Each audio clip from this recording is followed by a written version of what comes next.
Recognizing the fawning in relationships. When being nice is actually survival. Understanding the fawn response. She is the one everyone calls easygoing, the peacemaker, the one who says it's fine, really, even when it's not. She remembers everyone's needs but forgets her own. She apologizes before she speaks. And when someone is upset, her nervous system scrambles to make it better fast. From the outside, she looks kind, helpful, selfless. But inside, her body is bracing. Her safety depends on approval. She isn't just being nice. She's fawning. My name is Fawzia Fezi Shah, licensed clinical social worker. Welcome to my YouTube channel. Let's get started. We're going to talk about fawning. What fawning really is. In trauma psychology, fawning is a lesser-known survival response alongside with fight, flight, and freeze. First described by trauma theorist Pete Walker, the fawn response is appeasement as protection. Clinically, it involves hyper-attunement to others' emotions, chronic self-abandonment, conflict avoidance at the cost of authenticity, people-pleasing driven by fear, not generosity. The nervous system learns an early rule. If I stay agreeable, I stay safe. This is not a personality flaw, it's a learned adaptive strategy, often rooted in relational trauma, emotionally unpredictable caregivers, or attachment disruptions. So how fawning develops and the attachment styles.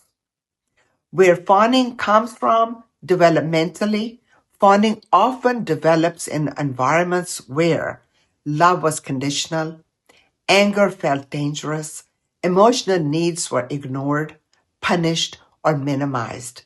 A child had to manage a caregiver's emotions to maintain a connection. The child learns, my needs are too much.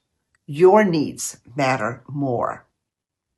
Over time, the nervous system wires itself for external regulation, calming others to calm oneself.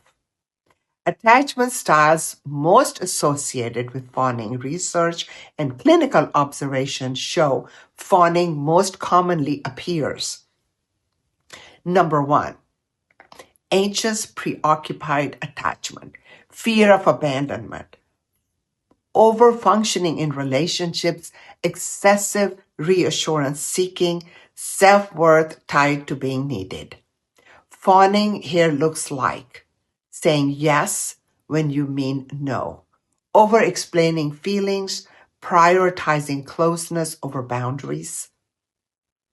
Number 2, fearful, the avoidant, the disorganized attachment, desire for closeness and fear of it, history of trauma or inconsistent caregiving, nervous system swings between collapse and hypervigilance.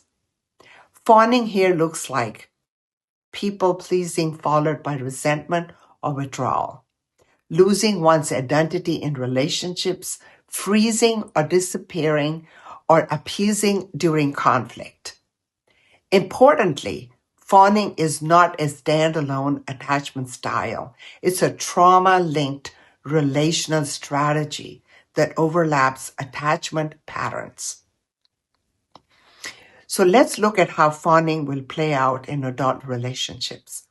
In romantic, family, or workplace relationships, fawning often shows up as difficulty identifying personal wants or preferences, feeling responsible for others' moods, chronic guilt when setting boundaries, fear that honesty will cause rejection, attraction to dominant, emotionally unavailable, or narcissistic partners, suppressed anger that later leaks out as exhaustion, anxiety, or depression. Clinically, this creates relational imbalance. One person adapts, the other person gets accommodated. Over time, the fawning individual may feel invisible, resentful, emotionally depleted, unsure they're outside the relationship. How to recognize fawning in someone you love? Well, you may notice that they apologize excessively. They minimize their own pain. They say, I don't mind, often then quietly suffer. Panic at the idea of disappointing others. Feel unsafe, expressing anger or disagreement. Measure their self-worth by usefulness or approval. And often they don't know they're doing it because fawning looks like love, not fear. So here is the shift that matters.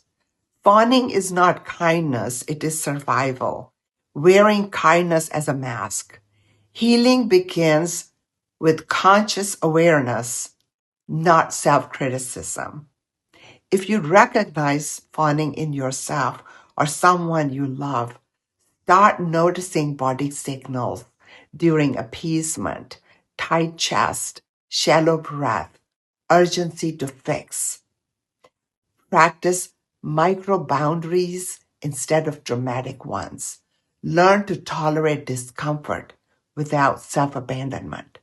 Reparent the nervous system through therapy, through mindfulness, through guided meditation. Build relationships where safety doesn't require performance. Secure attachment is not about being pleasing. It's about being real and still connected.